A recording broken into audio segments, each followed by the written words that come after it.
All right, we're back down here doing some work on the layout. I got the piece of wood cut for the ramp part, and I did have another piece cut to come out this way from, let's move the hot glue gun for just a bit, to come off and come up this way. And then I realized that from right there over to here, wherever that dot's at, it's only half an inch of a drop, and half inch is what the wood's at, so it wouldn't have made sense to put that piece of wood there. So I'm just gonna run the track, and once I get it placed, then I'll go back in and just shim it so that it's of an acceptable level. But comes out I didn't need that piece of wood that I'd cut. The other thing that I've got done is I started to do some of the track work.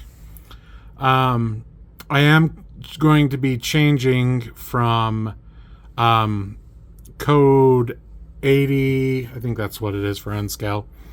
And right where that line's at, I'm actually going to cut the track and put in some joiners and make the switch from there over will be code 55. I had access to that to where I didn't have to buy much of anything.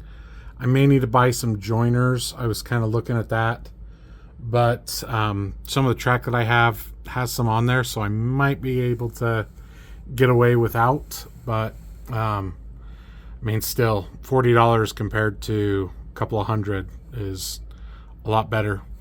I have been kind of looking, and right here I'm going to have to just put some glue and push the rails down just a little bit right here. It's not like a horrible bump, but at the same time, it's not a smooth transition. And while I was pushing this 40-2 over, I noticed, well, and I may be able to replicate it. Let's see if I can zoom in enough to show you. The actual rear wheel was pretty close to falling off. You can't really see it. Oh well. So anyway, that's going to get some glue on it, but I wanted to just grab where I had joiners there, and I knew the electricity would go through them with them being brand new joiners. I've been kind of testing to look and see. These are smaller cars, just about as small. I guess ore cars would be the next ones that would be smaller going through it. But where these are being okay with the body mount couplers, I'm not too worried about things. So that's where we're at. Things are looking good. At least with this curve, I will be making the switch over, and we'll see what it looks like here in a bit. But anyway, that's the updates, and we'll be back when I get some more done.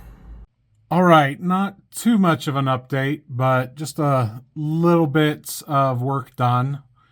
I did get the next pieces of flex track in that are the code 55 part. What I decided to do is where they joined up over there, I put them together, put this piece here, went back a little bit because I wanted, if I can focus on this, I wanted to have a couple of inches that it was flat before the first turnout, which is right here. And I ended up just doing something that I hoped would work, and it did. So I just hot glued right there and held it down. Once it was dry, I released the rest of it past that and just let it naturally curve past the to match it up right there. Things look good.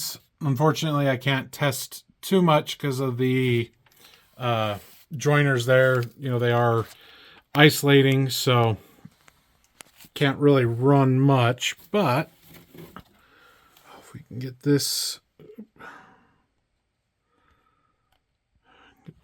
and run this down. I'm about at the max weight for a single locomotive. Just because I don't have a consist up with this. And so, but looking at the curve, things look good. I'll end up, just double checking with the locomotive, pushing it down there by hand. But things look good, and I do need to put a lot of power to it, but a couple of these are heavier cars, and so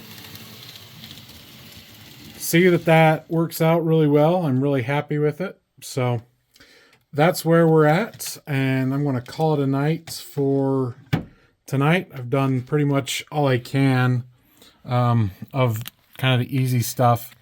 The rest of it is going to be cutting, putting in switches and stuff. So I'm going to call that, and we'll be back tomorrow, hopefully with a little bit more done and, a little bit more progress. So we'll see everybody then.